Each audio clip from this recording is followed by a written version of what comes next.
God, my trust is in you. Ancient of days, my trust is in you. I am that I am, God, my trust is in you. Leader of the valley, my trust is in you. Hey, I put them on you. Oh yeah, my trust is in you. I put them all in you, Jesus.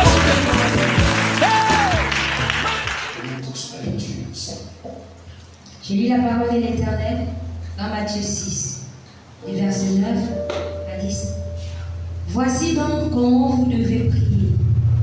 Notre Père qui es aux cieux, que ton nom soit sanctifié, que ton règne vienne, que ta volonté soit faite sur la terre comme au ciel. Au verset 33, il est écrit: cherchez premièrement le royaume et la justice de Dieu, et toutes ces choses vous seront données par-dessus tout. Parole de l'Éternel. Amen. Et je veux que tu baisses ta tête et demande au Seigneur de te parler de façon particulière. Travers ces paroles.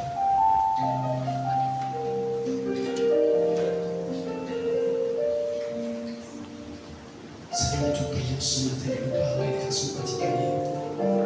Travers ces paroles. Nous te prions, Seigneur, de nous éclairer. Nous ouvrons nos cœurs ce matin pour t'écouter, Jésus. Nous te prions, Saint-Esprit. Parle à chacun de nous de façon particulière. Et donne-nous, Seigneur, de se retrouver. Et Dieu, pouvoir se retrouver. De comment ce que tu as préparé pour nous ce matin. Saint-Esprit, je te laisse la place, mais je te prie, Père, prends le contrôle. Je ouvre ma bouche. Je te prie, la remplis ce matin. La gloire de ton Seigneur. Merci, Jésus.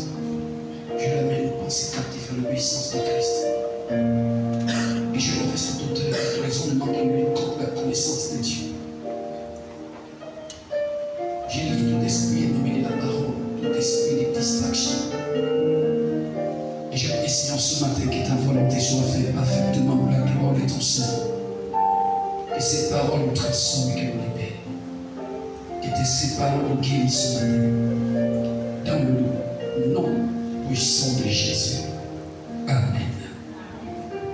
Soyez tous bénis ce matin au nom de Jésus. Ce matin, la Bible dit ceci. Voici donc comment vous devez prier. Notre Père qui es aux cieux, que ton nom soit sanctifié, que ton règne vienne, que ta volonté soit faite sur la terre comme au ciel. Et le verset 33 dit ceci. Cherchez donc premièrement le royaume et la justice de Dieu. Et ces choses nous seront données par-dessus tout. Parce que vous regardez le verset 10 et le verset 33, il y a un lien entre ces deux textes. Amen. Parce que vous lisez le verset 30, le verset 10 et vous lisez en même temps le verset 33, vous pouvez voir qu'il y a un lien entre cela. Et c'est la même chose qu'il a demandé de demander. Il a enseigné ce qu'il demande ici, qu'il nous demande de chercher dans le verset 10. C'est la même chose qu'il nous a aussi demandé de chercher dans le verset 33. Amen. Regarde le verset 10, qu'est-ce qu'il a dit? Au verset 10. Lorsque vous priez, regarde ce qu'il dit de chercher. Que ton règne vienne. Cherchez à ce que son règne vienne. Que ta volonté soit faite sur la terre. Et que sa volonté soit faite sur la terre. Comme au ciel. Comme au ciel. Le verset 33, qu'est-ce qu'il dit? Au verset 33, il déclare. Il déclare ceci. Cherchez premièrement le royaume et la justice de Dieu. Le royaume et la justice de Dieu. Et toutes ces choses vous seront données par-dessus tout. Toutes toutes ces choses vous seront données par les cieux. Ici, lorsque vous lisez à partir du premier verset jusqu'au verset 34, Jésus ici enseignait quelque chose d'important. Amen. Pourquoi? Parce qu'il a regardé, il a constaté nos préoccupations et nos inquiétudes de tous les jours. Et en regardant nos inquiétudes de tous les jours, il va ici nous enseigner la clé, la solution à toutes ces choses. Amen.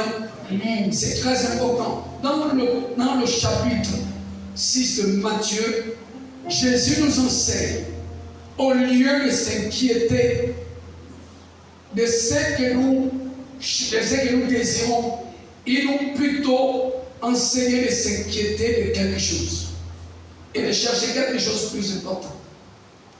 Et il dit, voici donc comment vous devez prier. Cherchez premièrement dans votre prière à ce que le nom de l'Éternel soit sanctifié. Pourquoi la sanctification ici? La sanctification, parce que sans la sanctification, nul ne verra le Seigneur. Amen. Amen. Nous voulons des choses. Nous voulons vivre l'accomplissement. En réalité, tout ce que nous cherchons est le combat de tous les jours. Nos combats de tous les jours, c'est de voir la parole se matérialiser dans nos vies. Amen. Nos inquiétudes et tout ce que nous cherchons tous les jours, c'est de vivre l'accomplissement de la promesse de Dieu en ce qui nous concerne. Est-ce qu'on est d'accord avec moi? Amen. Nous voulons que la parole et la volonté de Dieu nous concernant s'accomplissent. Amen. Parce que dans sa volonté, il y a la guérison. Dans sa promesse, il y a tout ce dont nous avons besoin. Il y a la grandeur, il y a l'élévation. Il y a tout dans sa promesse. Et notre combat de tous les jours, c'est de voir ces choses accomplies pendant que nous sommes encore vivants. Amen. Amen. Mais ici, Jésus va nous enseigner dans le texte que vous vous inquiétez de ce qui n'est pas plus important, au lieu de chercher ce qui est plus important. Amen. Amen. Chercher ce qui est plus important. C'est chercher quoi? Chercher le règne de Dieu. Amen. C'est ça le texte, c'est ça le thème du message. Chercher le règne de Dieu. Le règne de Dieu. C'est ce que vous devez chercher. Le règne de Dieu. Ici, c'est quoi le règne? Lorsqu'on parle du règne, le règne est un exercice de pouvoir souverain. Le règne est un exercice de pouvoir souverain. Soit dans une époque, soit dans un lieu, dans un endroit, dans une nation. Le règne, c'est l'exercice du pouvoir souverain. Il faut que le pouvoir de sa souveraineté s'exerce dans nos vies. Amen. Amen. Amen. Quand Dieu a le pouvoir absolu dans la vie d'une personne, à partir de là, Dieu règne dans sa vie. Quand Dieu a le pouvoir absolu dans une famille, Dieu règne dans cette famille-là. Quand Dieu a le pouvoir absolu dans un foyer, Dieu règne dans cette foyer.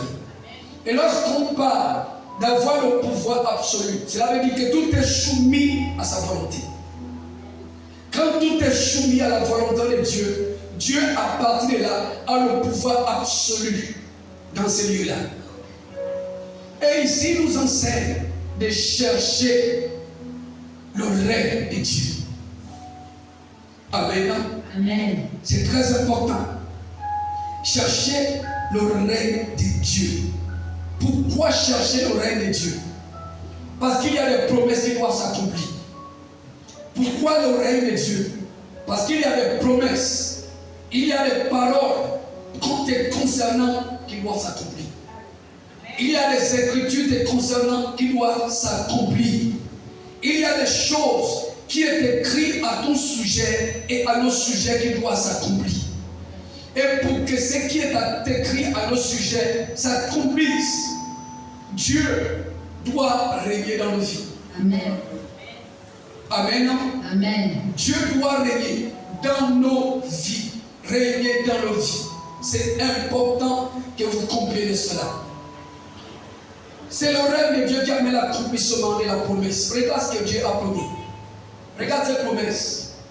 Ésaïe chapitre 9. Lisons à partir du premier verset. Et nous irons jusqu'au verset 7. Il est écrit: mais les ténèbres ne régneront pas toujours sur la terre, où il y a maintenant des angoisses. Si les temps passés ont couvert l'opprobre, le pays de Zabulon et le pays de Nephtali, les temps à venir couvriront de la gloire la contrée voisine de la mer, au-delà du Jourdain, le territoire des gentils. Le peuple qui marchait dans les ténèbres voit une grande lumière sur eux, qui habitait le pays de l'ombre de la mort, une lumière resplendie. Tu rends le peuple nombreux, tu lui accordes de grandes joies. Il se réjouit devant toi, comme se réjouit à la moisson, comme on pousse des cris d'allégresse au partage du butin. Car le joug qui pesait sur lui, le bâton qui frappait son dos, la verge de celui qui l'opprimait, tu les brises comme à la journée des mendiants. Car toute chaussure qu'on porte dans la mêlée et tout vêtement guerrier roulé dans le sang seront livrés aux flammes pour être dévorés par le feu. Car un enfant nous est né, un fils nous est donné, et la domination reposera sur son épaule.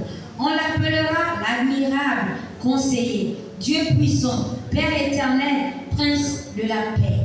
Donné à l'empire de l'accroissement et une paix sans fin au trône de David et à son royaume, l'affermir et le soutenir par le droit et par la justice, dès maintenant et à toujours.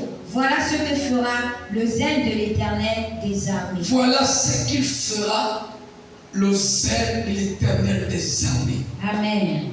Amen.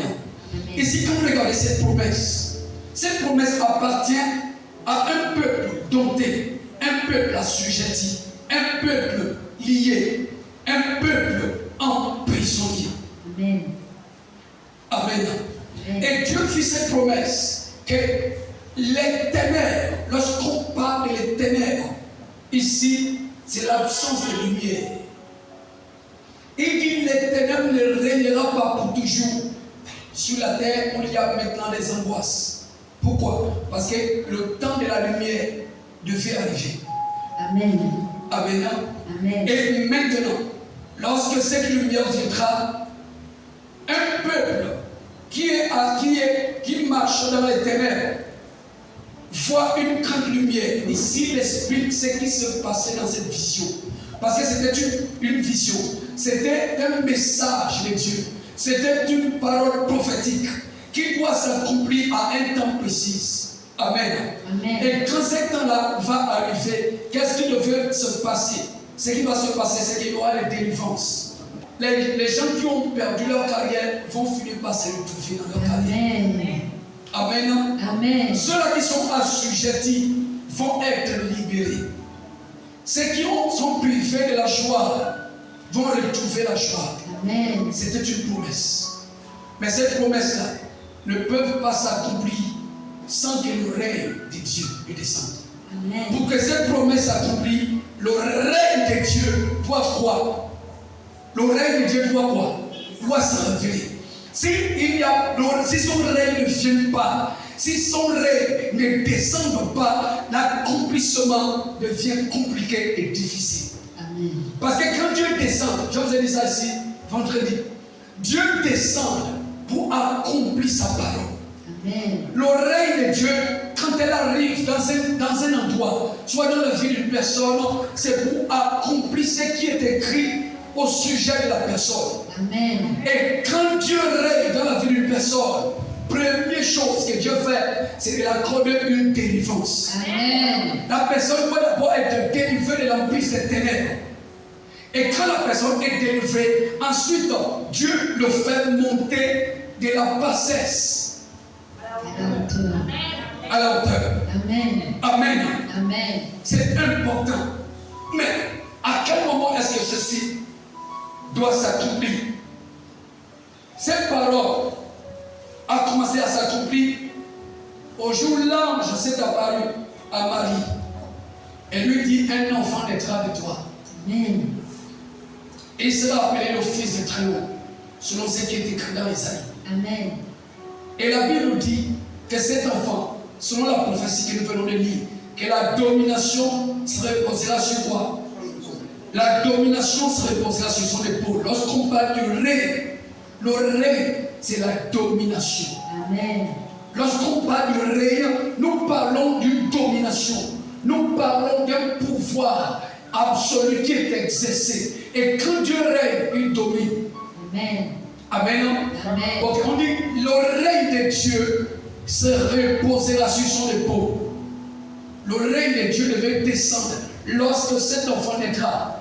Un enfant nous est né et un fils nous est donné. Amen. Il naît d'abord comme étant un enfant, mais Dieu nous la donne comme étant un fils. Amen. Donc le temps d'abord de naître comme étant enfant et le temps d'attendre à ce que Dieu devienne fils. Amen. A plus de temps.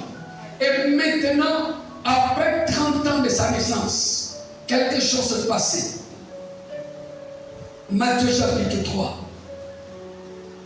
Ici, nous parlons de la personne de Jésus. Matthieu chapitre 3. Ils ont le verset 13. Verset 13. On va dire verset 13. Ah non. Matthieu chapitre 3. Lisons à partir de verset.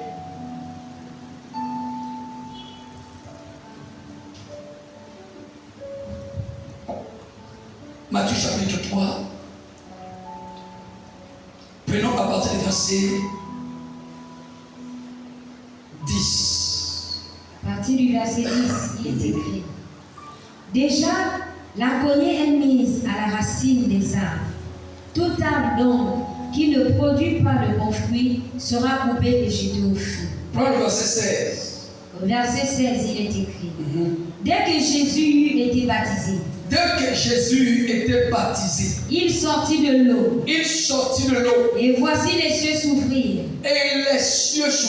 Et il vit l'Esprit de Dieu descendre comme une colombe. L'Esprit de Dieu descend comme une colombe. Et venir sur lui. Et venir sur qui? Sur Jésus. Est-ce que la prophétie commence déjà à voir son accomplissement?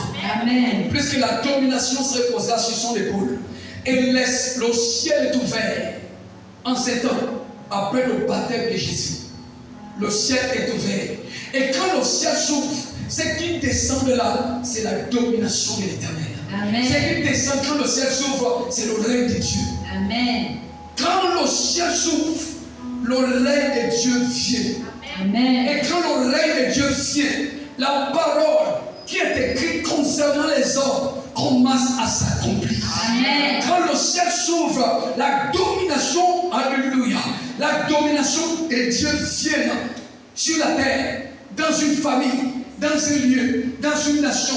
Et quand Dieu règne, quand Dieu domine, les hommes commencent à vivre l'accomplissement de ce qui est écrit. Amen. Ça, c'est le verset 16. Amen. Amen. La domination est descendue sur son épaule. Et regarde maintenant le chapitre 4, verset 13 à 16. Verset 13 à 16. À 16. Il quitta Nazareth. Il quitta Nazareth. Et vint demeurer à Capernaum. À Capernaum. Situé près de la mer. Près de la mer. Dans le territoire de Zabulon. Dans le territoire de Zabulon. Et de Nephtali. Afin que s'accomplisse ce qui avait été annoncé par Enfin de quoi? Que s'accomplisse ce qui avait été. Afin qu'il s'accomplisse ce qui avait été annoncé par qui? Esaïe. Est-ce que nous avons lu la prophétie d'Isaïe là-bas? Amen. Est-ce que là où nous avons lu, c'était la prophétie d'Isaïe? Amen. C'était Isaïe qui donnait la prophétie, poussé par le Saint-Esprit. Amen. Et la Bible dit que c'est poussé par l'Esprit de Dieu que les Écritures ont été écrites. Amen. Alors tout ce qui est écrit dans les Écritures te concernant doit s'accomplir. Mais par qui? Par le règne de Dieu. Amen. Par la puissance de Dieu. Amen. Par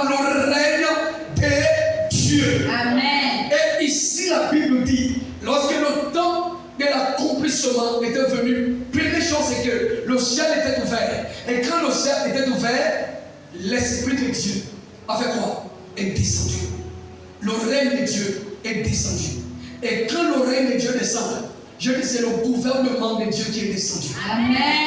Et le chef de ce gouvernement, c'est Dieu lui-même. Amen. Et quand il est descendu, il n'est pas descendu seul, il est descendu avec toute une délégation. Amen. Est-ce que quelqu'un comprend de quoi je parle? Amen. Et quand le règne de Dieu est descendu dans la vie de Jésus, il a d'abord éloigné Jésus des hommes. Pour passer d'abord du temps avec Dieu. Et ensuite, il l'a ramené vers les hommes. Et quand il l'a ramené vers les hommes, Jésus a quitté Nazareth, chez lui, pour aller chez ceux-là à qui doit s'accomplir une prophétie. Amen. Je crois que ce matin, il y a une prophétie concernant qui doit s'accomplir. Amen. Je crois cela fermement. Amen. Une prophétie concernant qui doit s'accomplir. Amen. Alors Jésus était allé dans cette zone, parce que dans cette zone, il y avait une prophétie qui avait été annoncée d'avance, que lorsque le règne de Dieu viendra, cette prophétie devait s'accomplir. Et Jésus, maintenant, qui était le règne de Dieu sur terre, est allé dans cette zone, qui est à partir du verset 14. À partir du verset 14. Afin que s'accomplisse ce qui avait été annoncé par Ésaïe le prophète. Par Ésaïe le prophète. Le peuple de Zabulon et de Nephtali. On répète maintenant la prophétie. De la contrée voisine de la mer. De la mer. Du pays au-delà du Jourdain et de la Galilée des Gentils. Ce peuple assis dans les ténèbres a vu une grande lumière, et sur eux qui étaient assis dans la région et l'ombre de la mort, la lumière s'est levée. Ici, frère, je veux que tu regardes quelque chose d'important. Dans Ésaïe chapitre 9, la Bible dit, lorsque Ésaïe prophétisait, ce peuple assis dans les ténèbres voit une grande lumière. Ici, lorsqu'on dit voir, c'était en espérant. Amen. Est-ce que vous comprenez ce que je parle? Amen. Lorsqu'on dit il voit une grande lumière, selon le contexte, ça veut dire ce peuple, dans la vision, Isaïe le voyait en train de voir une grande lumière. Et le peuple dont nous parlons n'était pas encore né. Amen. Parce que c'était à l'époque d'Ésaïe, le prophète. Et ce peuple n'était pas encore né. Amen. Mais Dieu avait déjà fait un plan. Il avait déjà tracé un chemin d'avance pour la délivrance de ce peuple qui devait naître après. Amen.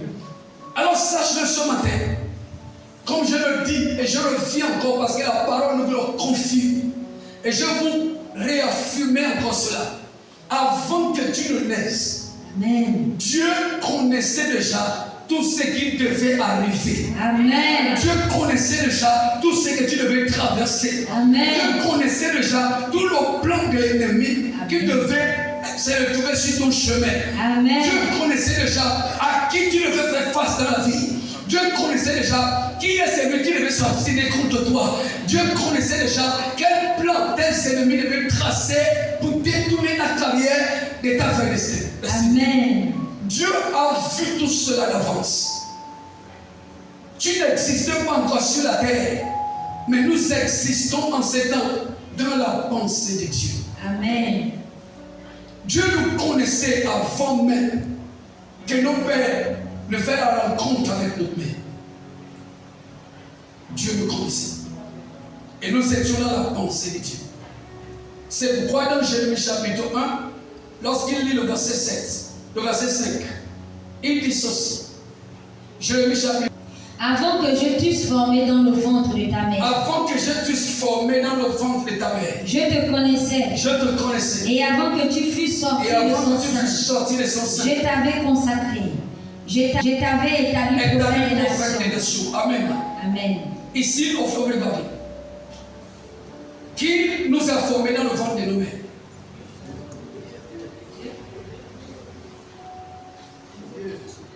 Qui nous a formés dans le ventre de nos mères? C'est Dieu. Avant que je t'eusse formé. Ça veut dire que celui, Dieu confirme ici, que c'est lui qui nous a formés, même dans le ventre de nos mères. Avant que je puisse former, dans le ventre de ta mère, je te connaissais. Il te connaissait et il avait déjà tout préparé d'avance pour toi. Il savait qu'il devait arriver dans ta vie le temps des ténèbres. Il savait que les hommes devaient chercher à détourner ta carrière. Il savait que tu devais naître dans une famille où il y a les décrets qui contredisent le progrès. Il savait que tu devais naître dans une famille où on a vendu même les enfants dans la sorcellerie, où les gens combattent pour que les enfants ne réussissent pas.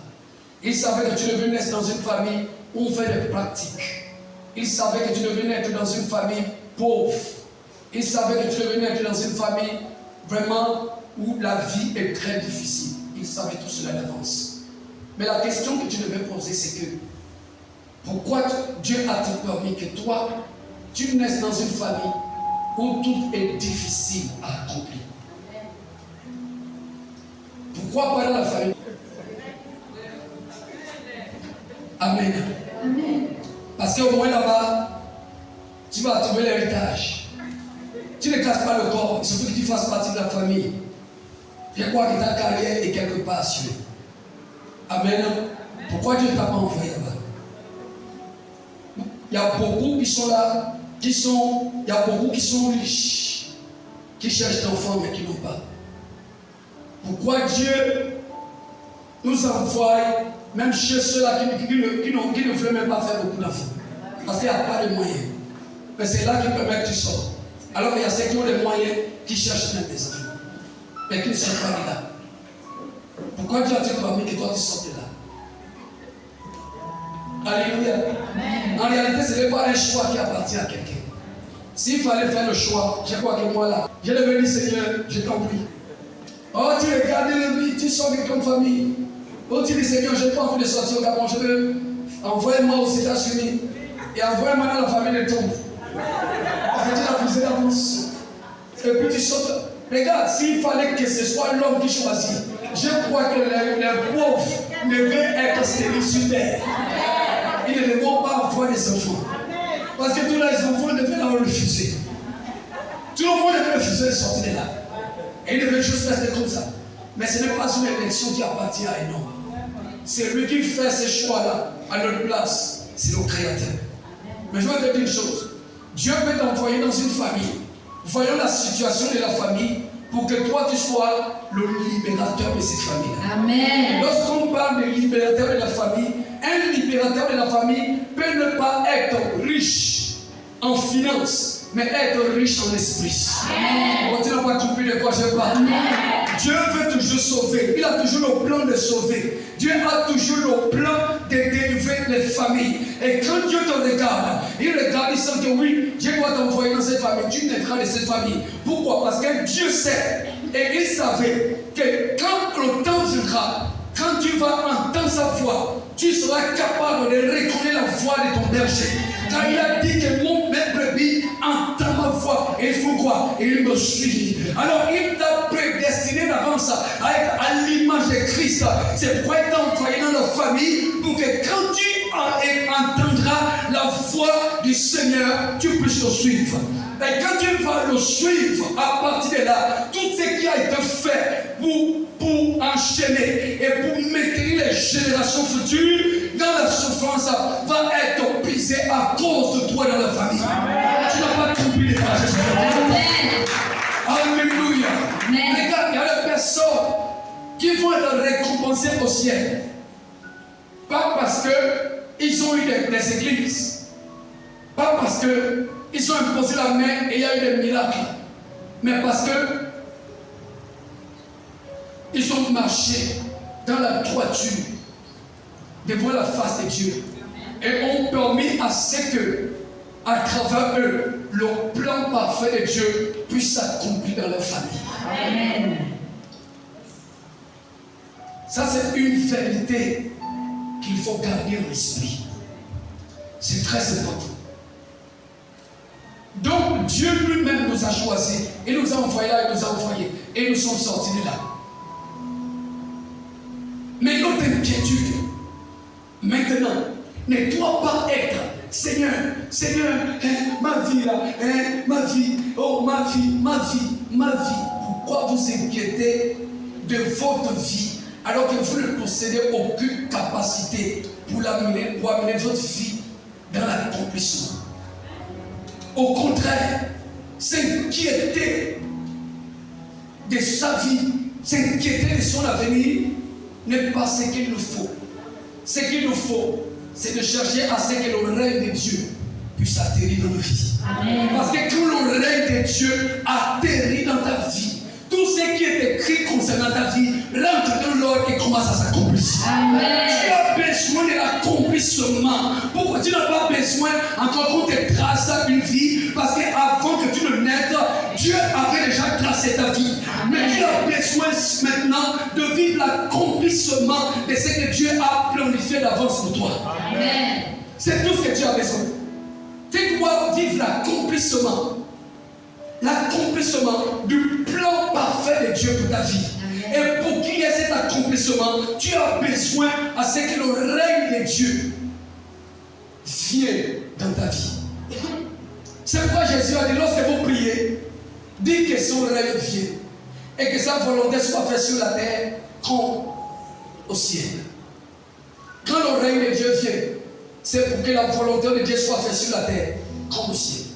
Mais comment est-ce que la volonté de Dieu se fait au ciel? C'est une chose à comprendre. Lisons ces textes. Apocalypse, chapitre 4, verset 1. Il est écrit. Après cela, je regardai et voici, une porte était ouverte dans le ciel. La première voix que j'avais entendue comme le son d'une trompette et qui me parlait, dit, monte ici, je te ferai voir ce qui doit arriver dans la suite. Voilà. Autour du trône, je vis 24 trônes, et sur ces trônes, 24 vieillards assis, revêtus de vêtements blancs, et sur leur tête des couronnes d'or. Verset 8 à 11. Verset 8 à 11. Les quatre êtres vivants qu'il a vus ont chacun 6 ailes, et ils sont remplis d'yeux de tout autour et au-dedans. Ils ne cessent de dire jour et nuit. Il ne cesse de dire jour et nuit. Saint, Saint, Saint, Saint, Saint Saint est le Seigneur Dieu, est le Seigneur Dieu, le Tout-Puissant, le Tout-Puissant, qui était et qui est et qui vient.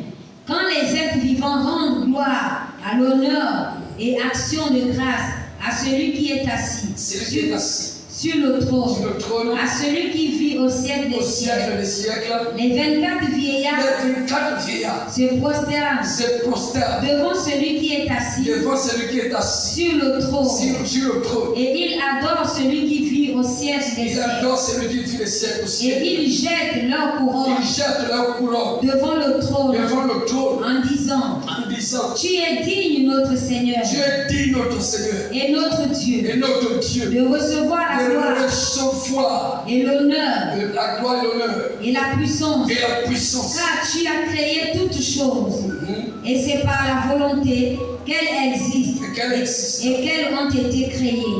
Ici, Amen.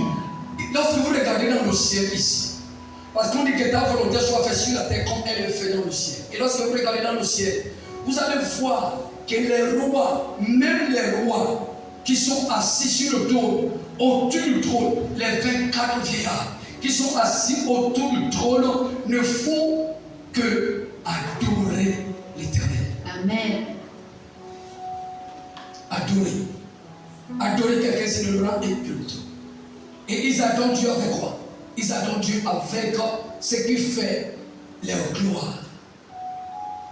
Ils prennent leur couronne. Ils le font quoi? Ils le jettent aux pieds de celui qui est assis sur le trône. Ça veut dire, ces vieillards ont compris que nous sommes faits pour lui, par lui et pour la louange de sa gloire. Amen. Et ils sont prêts à l'adorer avec tout ce qu'ils avaient reçu de lui. Amen. Parce que c'est lui qui les avait couronnés. Et avec ces mêmes couronnes, la Bible dit qu'ils adorent Dieu avec. Ils jetaient tout à ses pieds et ils l'adoraient avec leur couronne. Amen. Et la Bible aussi veut que sa volonté soit faite sur la terre, Amen. comme au ciel. Ça veut dire ici, si nous désirons vivre le règne de Dieu, nous devons nous soumettre entièrement à sa volonté. Amen. Quand on est soumis entièrement à la volonté de Dieu, nous sommes en train, à partir de là, de donner accès à son règne dans nos vies. Parce que Jean dit que le règne est un exercice de pouvoir souverain. Et quand quelqu'un règne, c'est le pouvoir absolu. Il a le pouvoir, le plein pouvoir sur nos vies. Et quand Dieu, à partir de là, prend le plein contrôle et nous donnons accès à Dieu de régner dans nos vies, à partir de là, ce qui va être fait, c'est que les choses qui sont écrites concernant nos vies vont commencer à s'accomplir. Tu n'as pas besoin de chercher autre chose, mais tu as besoin à ce que le règne de Dieu puisse avoir lieu dans ta vie. Amen. Quand le règne de Dieu a déjà lieu dans ta vie, les choses qui sont écrites concernant vont commencer à s'accomplir. Et pour que le règne de Dieu ait lieu dans la vie des hommes, c'est l'homme lui-même qui donne accès à ça. Amen. Dieu est descendu. Son royaume est déjà au milieu de nous. Ça veut dire qu'on n'attend plus quand est-ce qu'il va venir. Non, il est descendu et il est déjà au milieu de nous. Depuis le jour de la Pentecôte, que l'Esprit de Dieu est descendu, l'Esprit de Dieu ne peut remonter, il est resté ici avec nous. Car Jésus a dit, il serait avec vous éternellement. Amen. Maintenant, puisque le règne de Dieu est déjà au milieu de nos frères, maintenant c'est toi et moi qui devons donner accès à son règne dans nos vies. Amen. Ce n'est pas lui qui force, il n'impose pas son règne. Mais il nous exhorte, il nous conseille, il nous enseigne pourquoi nous devons donner accès à son règne. Et quand quelqu'un donne accès au règne de Dieu dans nos vies, là où Dieu veut régner dans ta vie, ce n'est pas dans un autre endroit, mais dans ton cœur. Amen. Amen. Le règne de Dieu dans nos vies, c'est dans nos cœurs. Amen. Quand Dieu ne règne pas dans ton cœur, il ne règne pas dans ta vie. Pourquoi? Parce que c'est le cœur qui fait la vie de l'homme. Amen. C'est pourquoi la Bible nous dit, plus que toute autre chose, veille sur ton cœur. Car de là vient la source de la vie. Et le règne de Dieu, quand elle ne vient pas ailleurs. Elle ne cherche pas à atterrir ailleurs. Elle cherche à atterrir dans le cœur. Amen. Mais quand on ferme le cœur à son règne, à partir de là, l'accomplissement et la parole qui nous concerne devient compliqué et difficile. Amen. C'est ça le grand problème de l'homme. Avant que tu ne naisses, il y a des choses qui ont été dites concernant ta vie. Il y a des choses qui sont écrites ici, qui doivent s'accomplir dans ta vie. Mais cela ne peut pas s'accomplir si Dieu ne règne pas. Amen. Et Dieu ne force pas, ni imposer par force son règne dans la vie de l'homme. Non, c'est l'homme qui doit comprendre que j'ai besoin que Dieu règne dans ma vie. Et quand tu comprends cela, ça doit t'ouvrir la porte. Apocalypse chapitre 3, verset 20. Verset 20, il est écrit. Il est écrit. Voici, je me tiens à la porte. Voici, je me tiens à la porte. Et je frappe. Et je frappe. Si quelqu'un entend ma voix. Si quelqu'un entend ma voix. Et ouvre la porte. Il ouvre la porte. J'entrerai chez lui. J'entrerai chez lui. Je souperai avec lui. Je souperai avec lui. Et lui avec moi. Qui parle ici? Qui parle? Jésus. C'est Jésus. Et Jésus est le règne de Dieu. Amen. Amen. Amen. Par son esprit. Mais il dit, voici, je frappe. Si quelqu'un entend ma voix, ça veut dire quoi? Il frappe où? Il frappe quelle porte? La porte de vos cœurs. Amen. Parce que c'est là que lui veut régner. Dieu ne cherche pas à régner ailleurs. Dieu veut régner dans ton cœur. Amen. Si Dieu règne dans ton cœur, la malédiction est brisée dans ta vie. Amen. Si Dieu règne dans ton cœur, les alliances familiales n'auront plus le pouvoir sur toi. Amen. Parce que quand Dieu vient régner dans ton cœur, il va te transformer.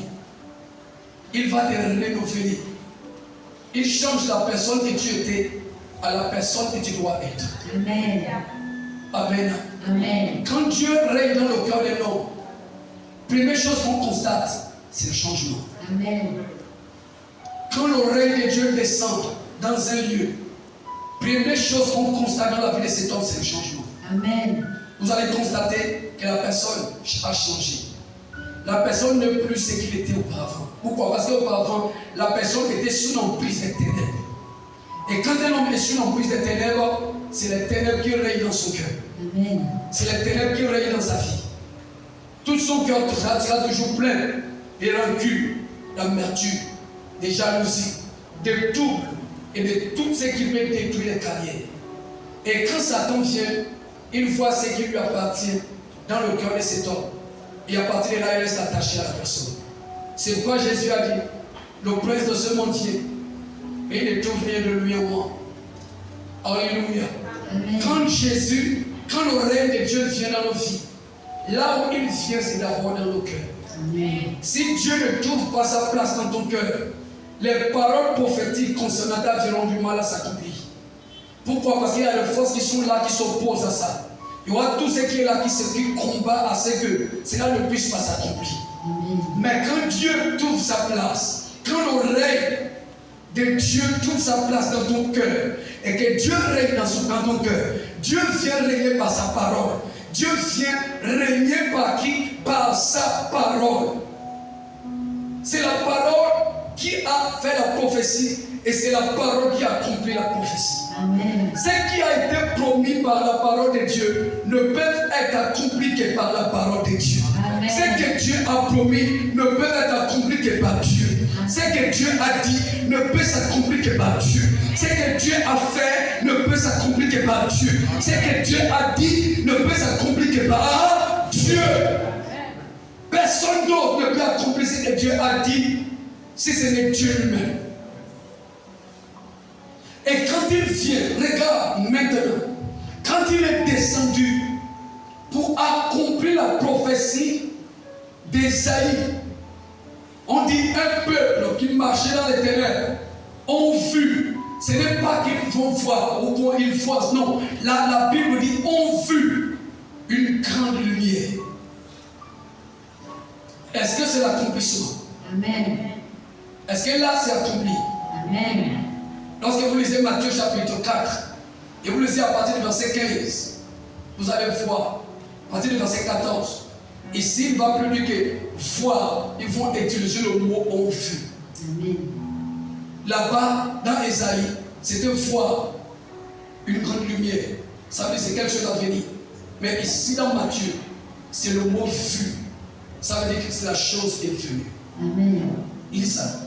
Afin que s'accomplisse ce qui avait été annoncé par le prophète. Verset 15.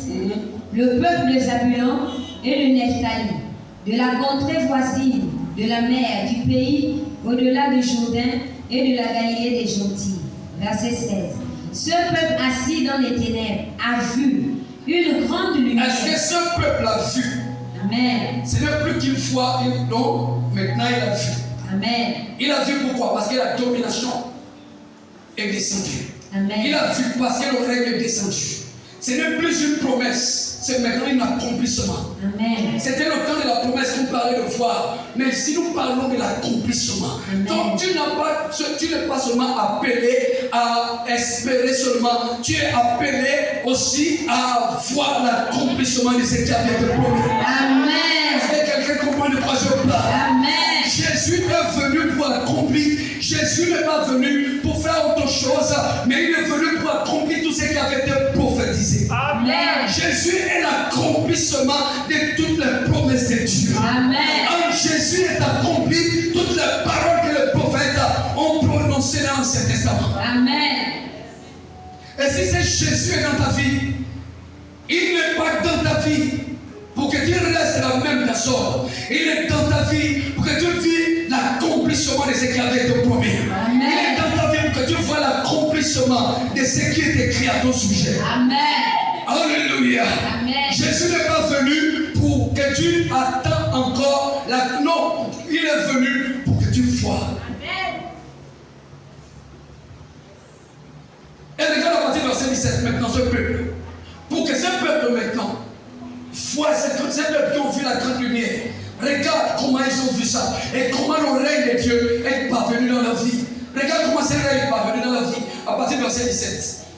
Dès ce moment, Jésus commença à prêcher. Plus que la promesse doit s'accomplir, plus que la prophétie est dans son accomplissement. Première chose que Christ doit faire, c'est de faire quoi? C'est d'annoncer l'évangile du royaume de Dieu. Amen. Il a d'abord prêché la parole. Pourquoi? Parce qu'il n'y a pas l'accomplissement sans la parole qui a promis. Amen. Et a dit, repentez-vous, Répondez-vous, car le royaume des cieux est proche. car le royaume des cieux est proche.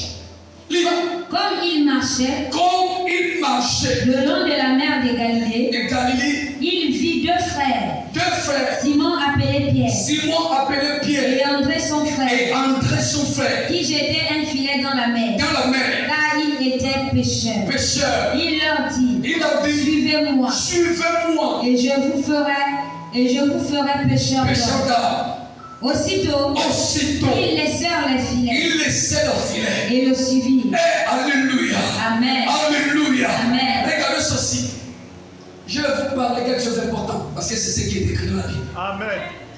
L'accomplissement de la promesse dans la vie de l'homme demande aussi la coopération de cet homme avec la parole de Dieu. Amen. Est-ce que quelqu'un comprend de quoi je veux parler? Amen. Pour que l'on vive l'accomplissement de ce qui est écrit à nos sujets, cela exige et cela demande notre obéissance à cette parole. Amen. L'accomplissement n'est pas juste venu comme ça. Non. Quand le temps de l'accomplissement est venu, on dit Jésus marchait au bord de la mer. Un peuple qui était appelé à être les bâtisseurs. Les bâtisseurs. Un peuple qui sont appelés à être les fondateurs de l'évangile que nous prêchons aujourd'hui se sont retrouvés en train de lancer les filets dans la mer, complètement assis dans les ténèbres. Les ténèbres, c'est l'ignorance. L'ignorance. Quand un homme est assis dans les ténèbres, il devient ignorant concernant sa destinée. La personne est complètement écartée et séparée de sa destinée. Un homme qui est assis dans les ténèbres est séparé de sa destinée. Un homme qui marche dans les ténèbres est éloigné et séparé de sa destinée. Amen. Et ces gens étaient séparés de leur destinée. Tout ce que ces gens connaissaient, la vie les avait privés de tout. Privé d'éducation, privé des études, privé de toutes ces choses. Alors que c'est le peuple qui ont été prédestinés d'avance à être les fondateurs et les bâtisseurs de l'évangile que nous prêchons aujourd'hui. Amen.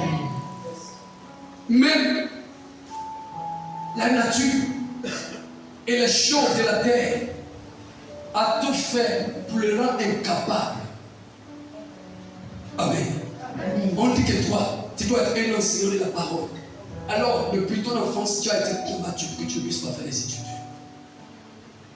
Et beaucoup ont été vraiment séparés complètement du plan de Dieu pour leur vie comme ça. D'autres ont été prédestinés à être une bénédiction pour plusieurs.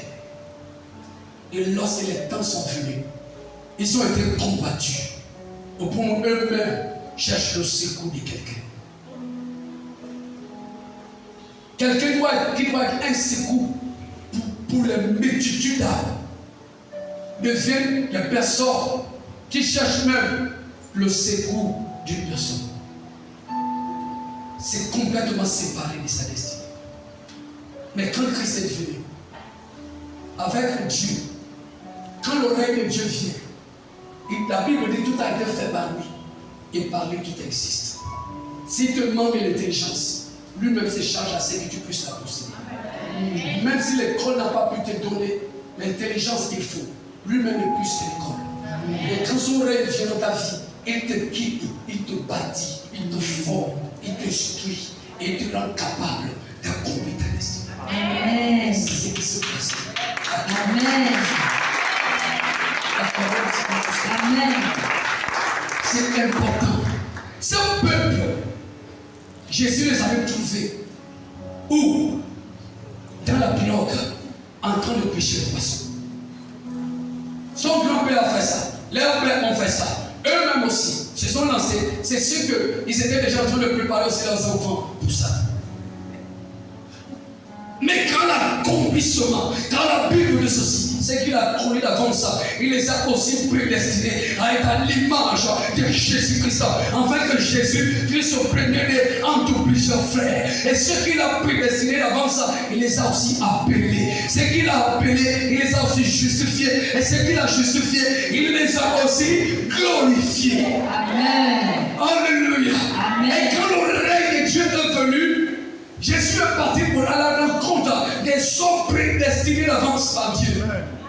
Mais que la vie a séparé de leur carrière. La vie les a séparés de leur destinée. Et ils ne cherchaient que à se nourrir et à nourrir leur famille. Ils ont commencé à faire le travail même que tout le monde méprise. C'est qui fait que quand ils étaient assis à 100 étrangers devant les sacrificateurs, ils les ont demandé quelle est votre confession. Ils disent que nous sommes les pécheurs de blasphème. Ils ont dit blasphème. Parce que pour eux, un pécheur est un homme vraiment qui n'a plus d'espoir dans la vie. Pour eux, c'est ça. Mais pour Jésus, ce n'est pas ça. Pour Jésus, c'est autre chose. Même s'il est le même précipite ta carrière dans la pêche, Dieu a la capacité de ressortir ta carrière de la pêche et de la rebâtir, la reconstruire parce qu'il est le Créateur. Il n'y a pas là où l'ennemi te précipite, où Dieu, quand il descend et qu'il règne dans ta vie, ne possède pas la capacité à te sortir, à te reconstruire. Amen, amen. Amen. Moi qui te parle, j'étais un enfant intelligent à l'école. Et quand je suis arrivé, quoi? Quand je suis arrivé en 6e, papa est vivant, maman est vivant. Mais la vie les ont rendus incapables de continuer à les envoyer à l'école. Et même mon grand frère a laissé tomber. Il y a mes soeurs qui ont laissé tomber. Beaucoup ont laissé tomber. Et quand je me suis battu pour arriver en 5e, je regarde le chemin encore très loin. En ce 5e là, j'ai commencé à me battre. Qu'est-ce que je faisais en ces temps-là? Je partais soulever, pousser la brouette au marché pour pouvoir gagner un peu d'argent pour aller payer des études. Mais le temps de travailler au marché et de faire l'école, ça n'a pas été facile pour moi. Ce qui fait que j'ai laissé tout ça pour me concentrer à l'école. Mais quand il a fallu payer l'école et que je ne peux pas payer l'école, quand on t'attend dans la classe d'examen, on va prendre d'abord un long table. Une longue table, on dépose ça comme ça. On vient avec le seau d'eau, on dépose le seau d'eau.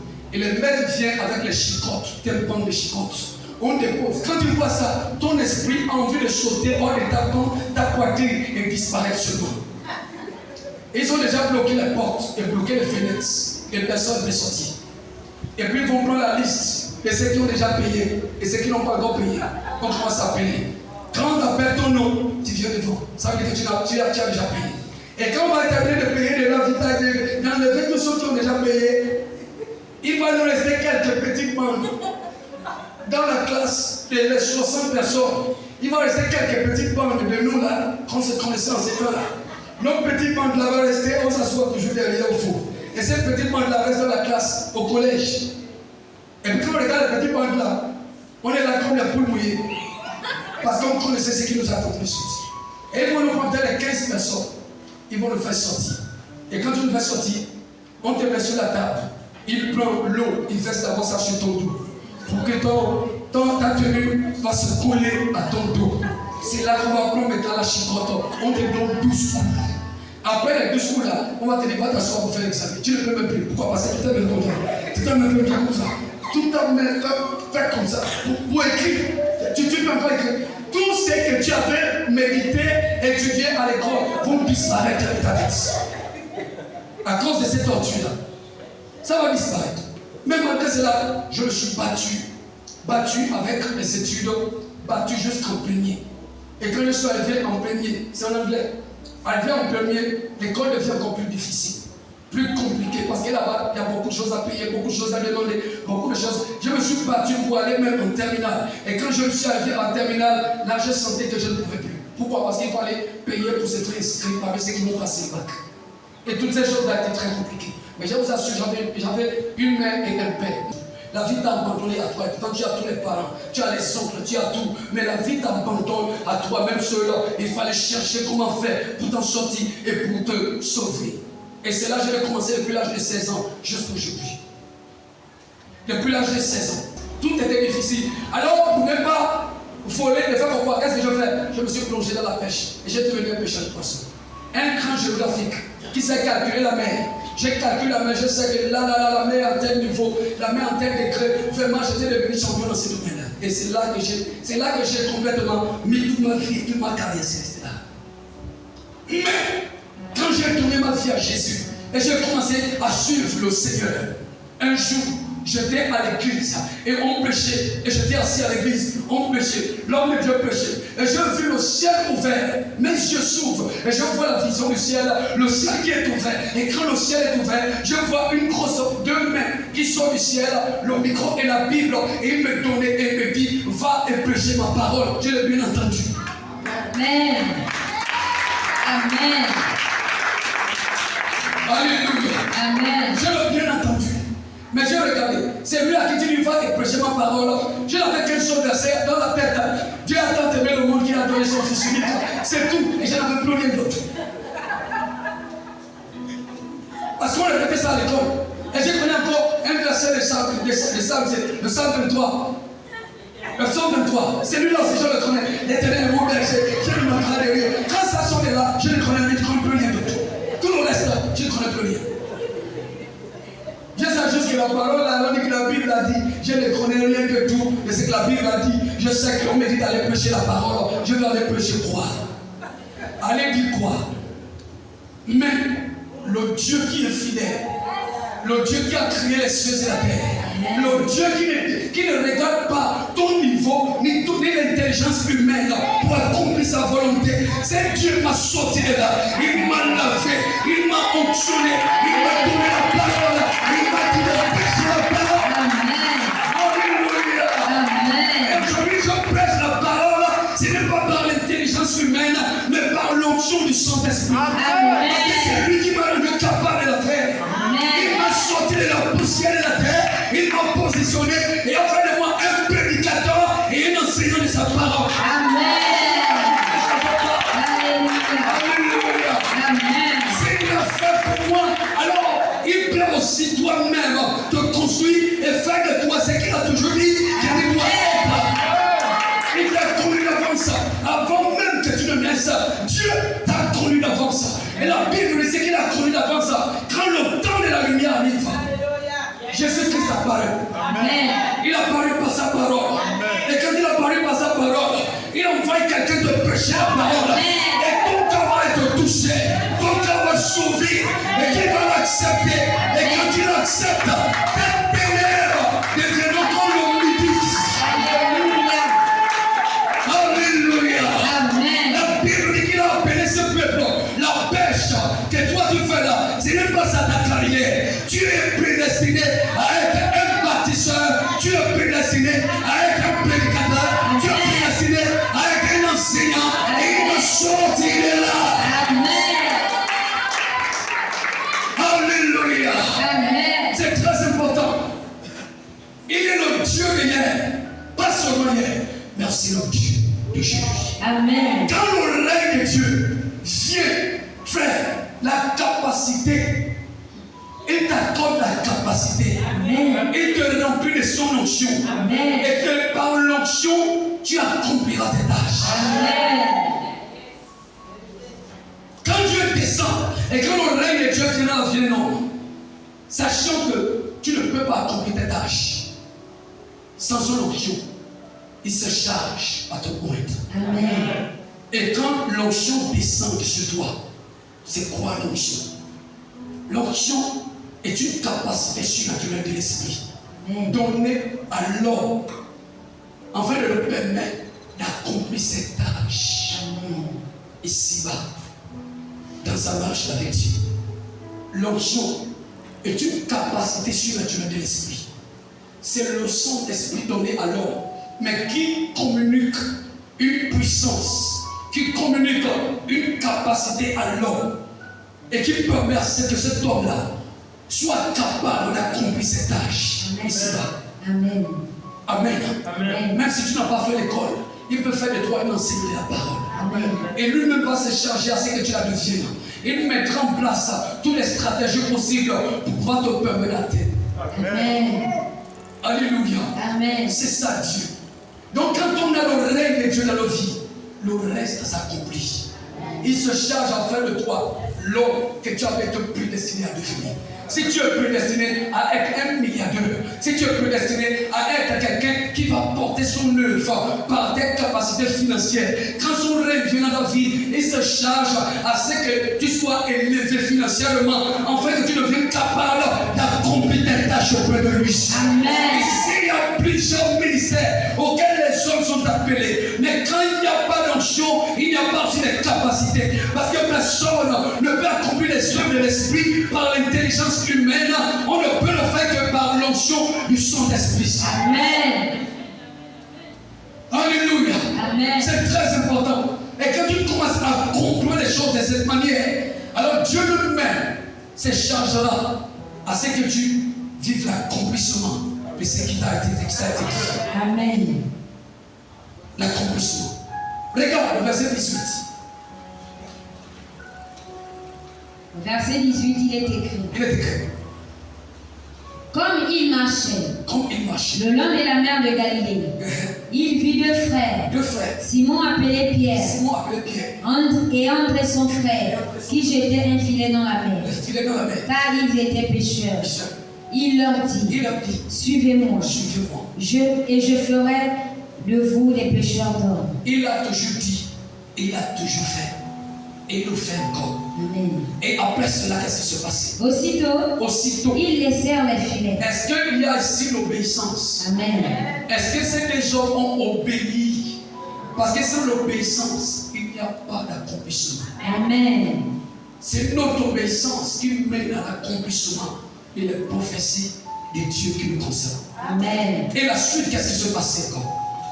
Au verset 21. Verset 21. De là, étant allé plus loin, Étant allé plus loin, il vit deux autres frères, deux autres frères, Jacques, fils de Zébédée, et Zébédée, et Jean, son frère, qui étaient dans une barque avec Zébédée, dans une barque avec leur père, et qui réparaient leurs filets. ils réparaient leur filet. Il les appela et Ils s'appelaient là aussitôt, aussi. ils laissèrent la barque et leur père. Est-ce que vous regardez ici la notion de l'obéissance? Amen. Quand le règne de Dieu vient, l'obéissance de l'homme le connecte direct à la volonté de Dieu pour sa vie. Amen. Ton obéissance à Dieu te connecte à la volonté parfaite de Dieu pour ta vie. Quand tu es obéissant et tu écoutes sa voix, tu honores et tu obéis à sa voix. Cette obéissance te connecte directement à la pensée divine. Amen. Et à partir de là, tout ce que Dieu avait prévu d'avance, en ce qui te concernant, avant que tu te naisses, vont commencer à s'accomplir. Amen.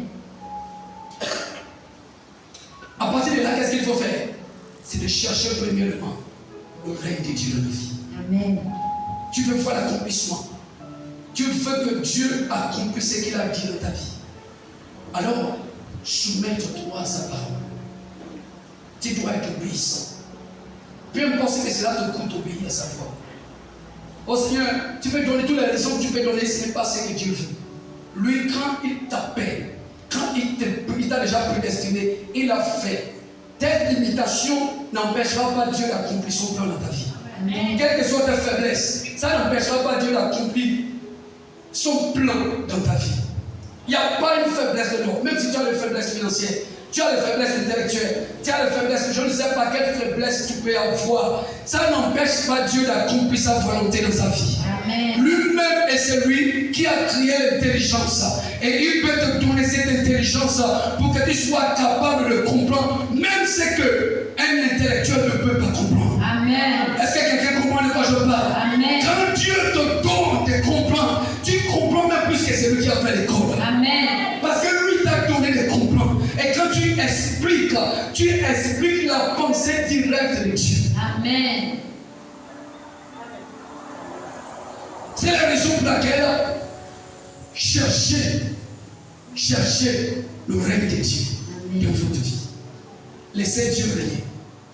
Ces hommes ont laissé le règne à Dieu. Amen. Dieu les a appelés aussitôt, ils sont abandonnés. Et aujourd'hui, à l'église aujourd'hui, nous avons l'église, les églises évangéliques, les églises éveillées et toutes ces différentes églises remplies des hommes qui ne donnent pas la place à Dieu de régner dans leur vie. Eux-mêmes prennent le volant. Et quand un homme se charge lui-même du volant de sa vie, il fait beaucoup d'accidents.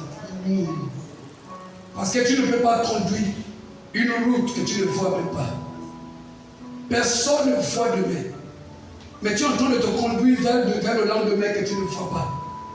Est-ce qu'à partir de là, ce ne sont pas les accidents qui vont se produire? Conduire dans une route que tu ne vois pas. Tu ne vois pas, mais tu conduis. Et tu feras des accidents. Tu tomberas dans les trous. Partout, par-ci, par-là. C'est ça le problème que nous avons aujourd'hui. Nous voulons conduire notre vie alors que nous ne pouvons même pas voir d'où notre vie est en train d'aller. Mais quand on se soumet au règne de Dieu, qu'est-ce qu'il fait? Il te donne la lumière qui est comme un phare. À partir de là, il te permet de voir de loin.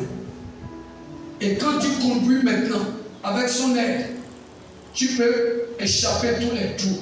Pourquoi? Parce qu'il te donne la lumière de la vie. Et quand il met en toi cette lumière t'éclaire et éclaire ton chemin. En marchant, tu ne te perds pas. Parce que lui-même est ta lumière et te permet de voir de loin. Mais quand on conduit notre vie par notre propre foi, Dieu dit, pardon, tu ne pardonnes pas. Dieu dit, fais ceci, tu ne fais pas. Sanctifie, tu ne te sanctifies pas. Pratique la justice, tu ne fais pas. Là où il a dit donner, tu ne donnes pas. Là où il a dit ceci, tu crois, mais tu ne le fais pas. À partir de là, Dieu ne règne pas dans nos vies. Quand Dieu règne dans nos vies, il a le pouvoir absolu. Ça veut dire qu'on le soumet à lui. Et on obéit simplement à sa parole. Se faire, ce n'est pas qu'on confirme que c'est sa parole, on obéit. Et quand on obéit, quand vous regardez Abraham, qu'on appelle le père de la foi, vous allez voir que la manière dont Abraham a suivi Dieu, sans savoir même où il allait, c'est de la même manière que les pierres qui est entré, les gens, les fils de Zébédée ont suivi Jésus. Suivi quelqu'un, ils l'ont juste suivi. Pourquoi? Parce que dans leur cœur, ils ont la confirmation que c'est notre Messie. C'est lui notre sauveur. C'est lui notre libérateur. Mais dans notre cœur, nous croyons que Jésus est notre sauveur. Mais nous ne le suivons pas. Il y a un problème. Tu crois que la parole de Dieu est vraie, mais tu ne vis pas la parole de Dieu. Tu crois que ce que la Bible nous dit n'est pas faux, mais la vie que tu mènes est contradictoire à la Bible, à ce que tu connais. C'est là qu'il vient tous les problèmes. Amen. Quand Dieu règne dans ta vie, ton cœur là, tu ne la contrôles plus. C'est lui qui contrôle ton cœur là, c'est la parole de Dieu. Amen. À partir de là, ta prise de décision devient un processus. Tu ne peux plus te permettre de prendre la décision juste comme ça, non. Quand Dieu règne dans ta vie, ta prise de décision devient quoi? Devient un processus.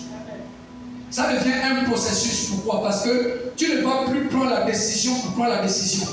Avant de prendre la décision, tu vas d'abord réfléchir, savoir si cela va avec la volonté de Dieu ou pas. Donc tout cela est un processus. Ta prise de décision. Parce que tu as laissé la place à Dieu de régner dans ta vie. Mais quand on prend les décisions comme on veut, Dieu ne règne pas encore. Et quand Dieu ne règne pas, mes frères, mes soeurs, c'est là qu'on voit aujourd'hui. Les gens vont créer partout. Il n'y aura pas d'accomplissement. l'accomplissement est là. Et Dieu accomplit sa volonté. Son règne est au milieu de nous. Mais le problème et la question que nous devons toujours poser, est-ce que moi, est-ce que je suis soumis à la volonté de Dieu? Ou bien je raisonne encore avec lui? Parce que quand Dieu raisonne avec lui, ce raisonnement éloignerait de Dieu de nos vies. Dieu n'est pas un Dieu qui se pose. C'est un Dieu qui exhorte et qui a besoin à ce que tu puisses obéir, accepter pour qu'il opère dans ta vie. Et si tu le refuses, cela, il ne fera pas. C'est pourquoi ma soeur, mon frère, tu as besoin de vivre l'accomplissement. Tout le monde veut ça. Qu'est-ce que tu traverses? Qu'est-ce qui t'arrive aujourd'hui? Qu'est-ce qui est ton souci aujourd'hui? Dieu le savait d'avance. Notre Père et notre Dieu est au courant de tout ça avant que toi, tu ne la vives. Il a vu cela d'avance avant que cela ne t'arrive. Il connaissait toutes ces choses d'avance. Mais devant l'homme, il y a deux chemins tracés.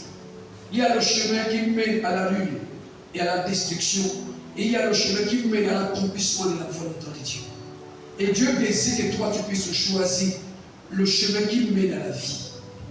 Le chemin qui mène à la vie est le chemin de l'obéissance à Dieu.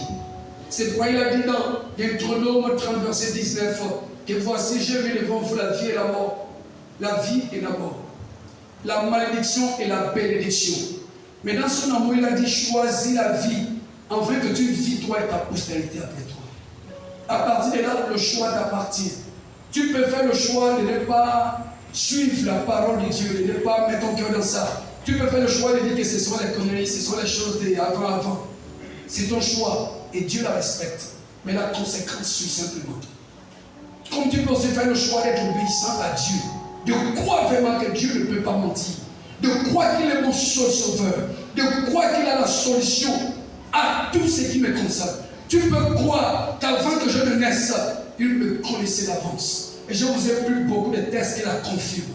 C'est lui qui t'a formé dans le ventre d'une mère. Et avant même que tu ne sois de là, il avait tout tracé. Il savait que tu devais être combattu.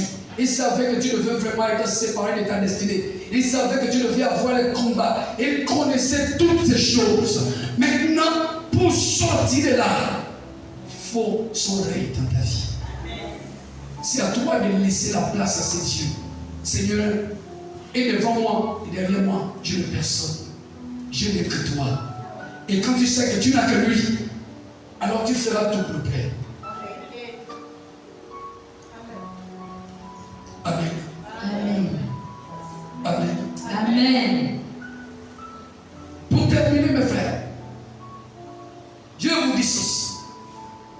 Le problème de l'homme ne vient pas d'ailleurs. Le problème de l'homme vient des violences que l'homme a concernant lui-même. Les hommes s'ignorent. C'est pourquoi les hommes ont des problèmes. Nous sommes en Christ, mais nous nous ignorons. Et quand un homme s'ignore, cet homme-là commettra beaucoup d'erreurs dans sa vie. Il est comme un homme qui veut se marier, ou comme une femme qui veut se marier, mais qui s'ignore.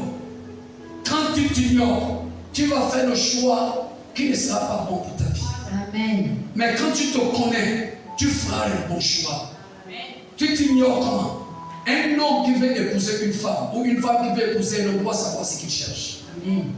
Tu dois savoir ce qui te plaît. Tu dois savoir ce que toi tu es. Quel veux-tu? Je veux une femme, par exemple, qui va m'accompagner dans mes activités, qui va me comprendre et qui sera soumis à moi. Je veux un homme qui va m'aimer. Je veux un homme qui va me comprendre et qui va me chérir. C'est ce que tu désires. Mais en prenant maintenant la femme, tu vas prendre une femme qui est belle, qui a un grand travail, une femme qui est ceci, une femme qui est cela, une femme qui est classe, et toutes les classes là, ce sont les classes extérieures. Un homme qui est classe, toutes ces classes, ce sont les classes extérieures. Ça n'a plus rien à voir avec ce que toi tu cherches. Ce que tu cherches et ce que tu prends, c'est deux choses différentes. Ce que toi tu veux et ce que tu prends, c'est deux choses différentes. Ton cœur désire désires quelqu'un qui va t'aimer. Ton cœur désire quelqu'un qui ne va pas trop te frapper. Mais tu vas aller chercher un homme qui a 2,50 m. Toi-même, tu as 1,50 m. Il a le muscle. Et quand tu regardes ce muscle, quand il va te frapper, ce sont les dents qui vont sauter. Alors que toi, ce n'est pas ce que tu cherches. Le muscle qu'il a là, il ne faut pas parler. Ça veut dire que tu ne dois pas parler. Parce que si tu parles et qu'il se met en colère, je ne crois pas qu'un autre homme un jour peut encore te prendre. Pourquoi? Parce que l'état dans lequel on va te laisser, ce sera un état grave. Et qu'est-ce qui fait ça? Parce que tu ne te connais pas. Un homme qui ne se connaît pas va aller prendre la femme, il cherche une femme soumise, mais cherchant la femme soumise, tu vas aller prendre une femme élégante, classe, qui est tout. Tu es sûr qu'élégant et classe va être vraiment tout soumise. C'est deux choses différentes. Il y a les élégants et les classes qui sont soumis, mais rarement, de fois les personnes qui sont très classes. Elle a peut-être un salaire de 3 millions par mois. Et toi, tu as un salaire de 250 000. Et mon ami, tu cherches une femme qui sera soumise. Est-ce que tu t'aimes ou tu ne t'aimes pas? Est-ce qu'il y a la compétition entre ton salaire et son salaire? Ton salaire ne paye même pas la maison. Mais son salaire à elle fait tout. Et c'est là que tu peux le commander. Tu es sérieux, tu es sûr que tu es sérieux pour faire ça. Alléluia. Donc il faut t'aimer et connaître ce qui est bon pour toi. Amen. Il y a des catégories, amen. Il y a des choses et des choses. Il y a des choses qui vont l'un avec l'autre. Et il y a d'autres qui ne marchent pas. Même, j'ai fait une femme qui me sera soumise. Quand je vais au travail, je dois trouver la table est déjà bien arrangée. Et la table qui est bien arrangée que tu dis là, mon frère, tu vas aller prendre une femme qui travaille alors que toi tu n'as même pas eu comme travail. Et tu attends que quand elle va aller faire toutes ces choses, elle va encore venir à la maison pour venir tresser la table à son roi et à son prince. Si la grâce la tombe sur toi, c'est une grâce exceptionnelle. Quand tu veux, tu veux une femme soumise. Travaille d'abord que tu aies l'argent. La maison, c'est toi qui la suis. La nourriture, tu la mettras. Même si elle ne travaille pas, tu peux prendre soin d'elle. Là, tu es en train de vouloir accomplir ce que tu dis. Amen. Là, tu peux accomplir ce que tu dis. Mais tu cherches. Moi, je cherche un homme. L'homme que je cherche là, ce n'est pas seulement ce qui va m'aimer, mais c'est lui qui va me sortir, qui va sortir toute ma famille des problèmes. Mon ami, il a aussi sa famille qui va sortir des problèmes. Donc, le fait de ne pas comprendre ce que Dieu veut crée des problèmes aux hommes. Tu penses qu'un homme travaille son argent, c'est pour venir sortir ta famille de son problème. Personne ne peut sortir une famille de la pauvreté si c'est de Jésus. C'est lui qui sort la famille des dettes et de la pauvreté. C'est bien celui qui a créé cette famille-là. Si tu veux que ta famille sorte de la souffrance, alors amène Jésus dans ta famille. Prêche Jésus à ta famille. Prêche Christ à ta famille. Prêche la parole à ta famille. Prêche la vérité à ta famille.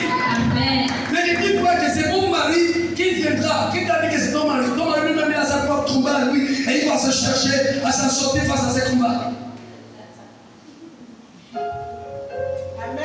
Changer cette mentalité. Quand tu te connais, tu vas laisser la place à Dieu. Et quand tu laisses la place à Dieu, tu vas mettre Dieu à sa place dans ta vie, dans ta famille et dans tout ce que tu fais. Et quand tu laisses le règne à Dieu, les choses concernant cette famille-là commencent à s'accomplir. Et je prie ce matin que la volonté de Dieu concernant ta vie s'accomplit parfaitement. Amen. Là où tu lamentes, là où tu as toujours lamenté, là où tu as toujours pleuré, je prie ce matin que le Dieu de gloire qui parle par son esprit ce matin se souvienne de toi. Amen. Et la même manière qu'il s'est souvenu de ce peuple, des Hébreux, de la même manière qu'il s'est souvenu de Pierre, d'André, des gens qui sont faits. et qui les a sortis du destin qui n'était pas leur destin, afin de les introduire dans leur propre destin. Que ces mêmes visitations divines soient ton partage au nom de Jésus. Amen. Je dis que cela soit ton partage au nom de Jésus. Amen. Que cela soit ton partage au nom de Jésus. Le Dieu qui essuie les larmes des hommes, que ce Dieu-là te visite maintenant au nom de Jésus. Le Dieu qui essuie toujours les larmes des hommes, que ce Dieu essuie tes larmes au nom de Jésus. Amen. Là où tu as toujours pleuré, là où tu as toujours fait couler les larmes, chaque matin tu as toujours pleuré. Je prie que ce Dieu ce matin te visite et qu'il essuie tes larmes au nom de Jésus. Il t'aime et comme il t'a toujours aimé, de la même manière que Pierre a été visité sans le mériter. C'est une visitation sans mérite que Jésus avait faite à ce peuple-là. Que cette même visitation soit ton partage au nom de Jésus. Amen. Que le même Dieu qui a pensé et qui s'est souvenu de sa parole concernant ce peuple-là et qui les a visités, que ce même Dieu se souvienne de sa parole dans ta vie. Amen. Et qu'il te visite maintenant au nom de Jésus. Qu'il te visite maintenant au nom de Jésus. Qu'il te visite maintenant au nom de Jésus. Dans tes soucis qu'il te visite. Dans tes projets qu'il te visite. Dans ton plan qu'il te visite. Dans ton entreprise qu'il te visite. Dans ton foyer qui te visite, dans ton mariage qui te visite, dans ta santé qui te visite, dans